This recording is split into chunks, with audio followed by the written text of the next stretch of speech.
ایک جنگ میں اس کے پاؤں میں تیر یوں پیوست ہو گیا تھا کہ ہڈی توڑ کر دوسری طرف نکل گیا تھا. اور عالم یہ تھا کہ جب لوگ کھینچتے تھے تو مولا تھوڑا بے چینی محسوس کرتے تھے. لوگوں نے آ کر رسول سے کہا, رسول نے کہا ٹھہرو ٹھہرو ٹھہرو, انتظار کرو, نماز کا وقت آنے دو. جب میرا بھائی نماز پڑھنے لگے تب تیر کھینچ دینا. علی آئے نماز پڑھنے کے لیے, نماز شروع کی. ایک چاہنے والا صحابی آگے بڑھا اور آگے بڑھنے کے بعد پاؤں سے تیر کھینچا گیا. تیر کھینچ کر ہاتھ میں آ گیا, خون بہنا شروع ہوا. نماز چلتی رہی. جب نماز ختم ہو گئی تو مصلی پر خون دیکھا. کہا یہ خون کیسا؟ کہا آپ کے پاؤں میں جو تیر چبھا ہوا تھا وہ نکال لیا. علی کا احساس صادق اور سچا, وہ کہتا ہے کہ اللہ کی قسم جس کی نماز پڑھ رہا تھا مجھے احساس نہیں ہوا کہ یہ تیر کب نکل گیا. یہ ہے نماز, جہاں تیر جو ہڈی کو توڑ کر نکل گیا ہو وہ کھینچ جائے, لوگوں کو خبر نہ ہو. اب ایک مصیبت کی بات یہ ہے کہ کچھ لوگ ایسے ہیں کہ جن کو ہر فضیلت علی میں مبالغہ دکھائی دیتا ہے. وہ یہ کہتے ہیں کہ ہاں یہ کیسے ہو سکتا ہے صاحب, ایک آدمی کے پاؤں میں تیر چبھا ہوا ہو اور تیر نکل جائے اس کے پاؤں سے اور اسے خبر نہ ہو. یہ تو ٹوٹل ایگزیجریشن, یہ تو صرف اور صرف نرا کھرا مبالغہ ہے. تو اگر یہ مبالغہ ہے تو پھر قرآن بھی مبالغہ ہے. اگر یہ مبالغہ ہے معاذ اللہ تو پھر قرآن بھی مبالغہ ہے. آئیے ذرا سورہ یوسف کو پڑھیں, اور سورہ یوسف کو پڑھتے پڑھتے ذرا وہاں پائی آیتیں پڑھ دوں گا کہیں پر کسی کو شبہ نہ ہونے پائے, حالانکہ بہت کم ہے.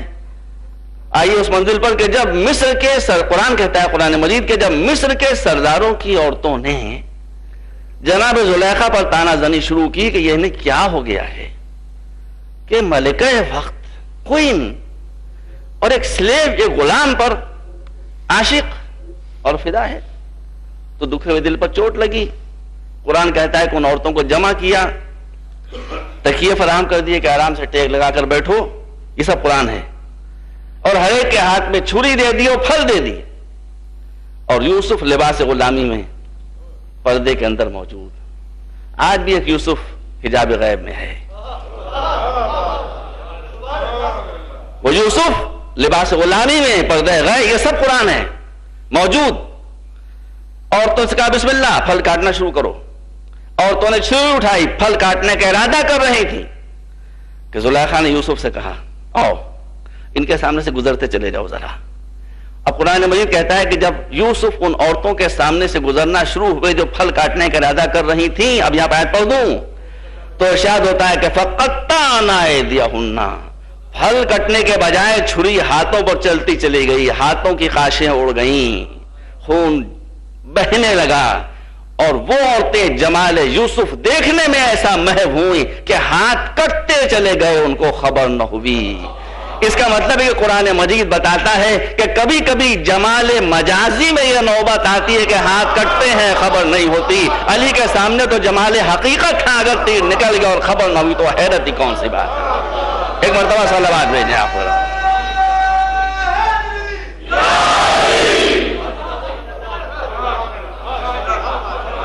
ملاحظہ فرمایا آپ نے. تو ایسی نماز اگر کسی نے تاریخ میں پڑھی ہو تو پیش کیجئے. ہماری عزت ہے نماز پڑھنے سے, مگر یہ ہستی وہ ہستی ہے جس نے نماز کو عزت دی ہے.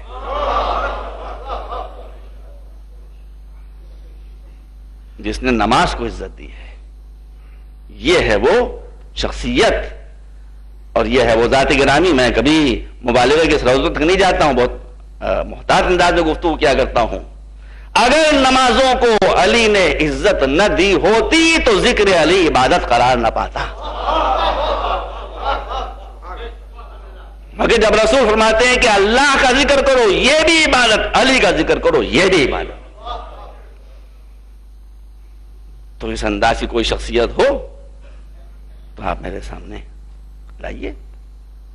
حضور انتہا یہ ہے, ٹھیک ہے سب ہستیاں ہوں گی, مجھے کسی سے کوئی لینا دینا نہیں ہے, اچھی اچھی ہستیاں ہوں گی, بڑی بڑی ہستیاں ہوں گی, مجھ سے کیا تعلق, ہوں گی ضرور ہوں گی. لیکن آپ پوری تاریخ بشریت میں کوئی ایسی شخصیت پیش کریں کہ جس کی زندگی میں قرآن کا انداز پایا جاتا ہو. بئی معنی کہ پھیلائیے تو قیامت تک تفسیر ہوتی رہے اور قرآن ختم نہ ہو، اور سمیٹیے تو ایک نقطے میں آ جائے. اس انداز سے کوئی شخصیت آپ مجھے دکھائیں. تو علی کی شخصیت میں آپ کو یہ بات ملے گی کہ ایک طرف رسول آپ کو باجماع سنی اور شیعہ یہ فرماتے ملیں گے کہ اگر سارے انسان حساب لکھیں اور سارے جن حساب کریں اور سارے سمندر روشنائی بن جائیں اور سارے درخت قلم بن جائیں اور فضائل علی کی تفسیر لکھی جائے تو سب ختم ہو جائے گا، علی کے فضائل ختم نہیں ہوں گے. ہے نا قرآن والی بات؟ اور اب سمیٹا مولا کائنات تو پورے قرآن کو سمیٹ کر ایک حرف بنایا اور ایک حرف کو ایک نقطہ بنایا.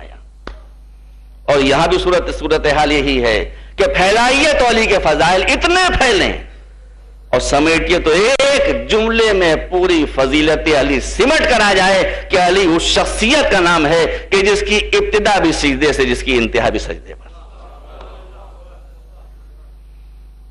جس کا زندگی کا سفر اللہ کے گھر سے شروع ہوا، زندگی کا سفر ختم ہو گیا اللہ کے گھر پر. پیدا ہوئے تو اللہ کے گھر میں، دنیا سے گئے تو اللہ کے.